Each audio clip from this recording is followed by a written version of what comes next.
Today, we will boost Euporia's damage to great numbers. We will go from doing this damage to this damage. We will cover two builds, each pushing Euporia to its limits. A high risk, high reward build with 377% increased damage. A safer build with a solid 250% damage boost with a lot of damage negation. Let's get to it.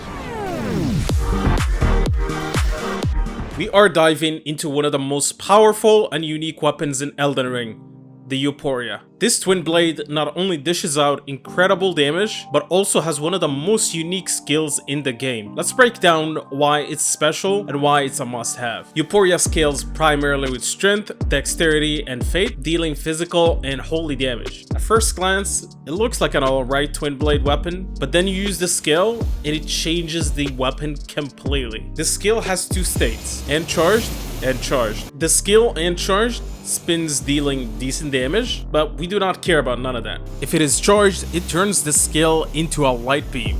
The beam of light travels a fair distance and deals continuous damage. The skill can be charged twice with two tiers. For the first tier, the twin blade glows a little bit. It receives a bonus holy damage of 100 and the beam lasts for a short duration. For the second tier, the twin blade glows even more intensely and it receives a bonus holy damage of 50 and it lasts for a longer duration. To charge one tier of the skill, you need 3 normal hits or 1 heavy hit. The skill costs 28 FP to cast, which allows you to use it multiple times without needing to refill in a boss fight. It is just right. Euporia's Vortex deals pure holy damage, and it scales only with Fate. You know what that means. Pump only Fate for maximum damage. The skill travels a great distance, allowing for safe gameplay, and deals 60 points damage from far. Most of the time, you will stagger a boss after the skill use. The skill is very easy to charge. Ideally, you want to use charged heavies to charge the weapon fast. You always want to push for that second tier since it is better in every way. It will last longer and it will deal more damage. The weapon's holy damage is very effective against most DLC bosses, including the final boss, Consort Radahn, who is weak to holy damage in phase 1. With all of that into consideration, we'll make 2 builds. One for maximum damage, and one that has great damage with a safer playstyle.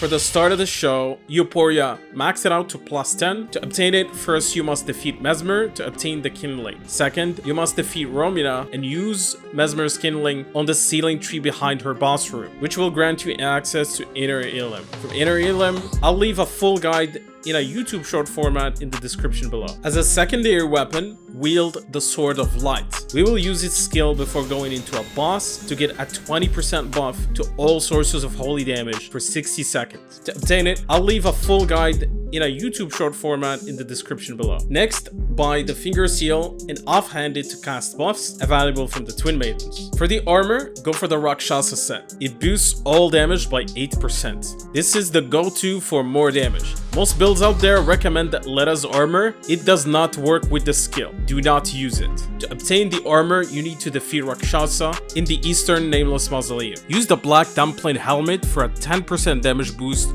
for 60 seconds after you suffer madness. It can be farmed at Volcano Manor in this area.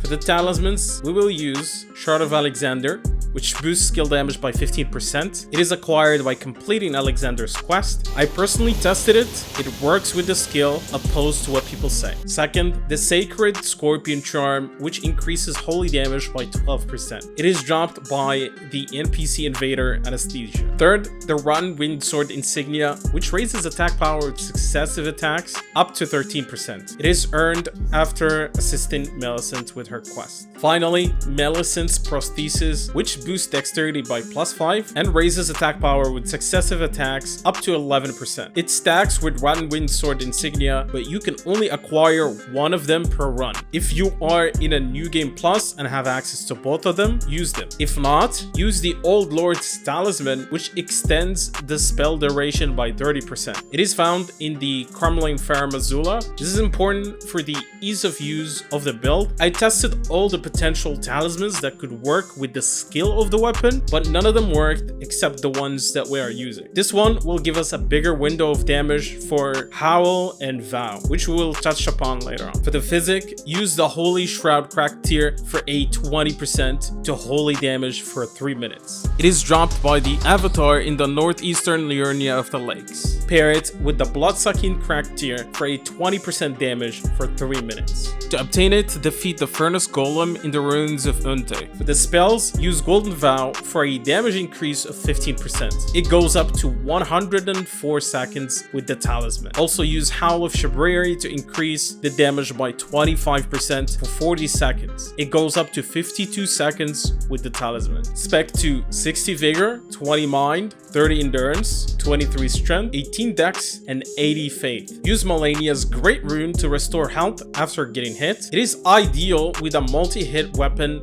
to restore HP, which is the case. With this build, you will deal 341% more damage. Considering the beam lasts for a decent time, it gets very nasty. This build will be slightly risky with the squishy armor and some damage boosts traded for more damage intake. I would suggest you try it, and if you are dying a lot, adjust it to the second build we will cover.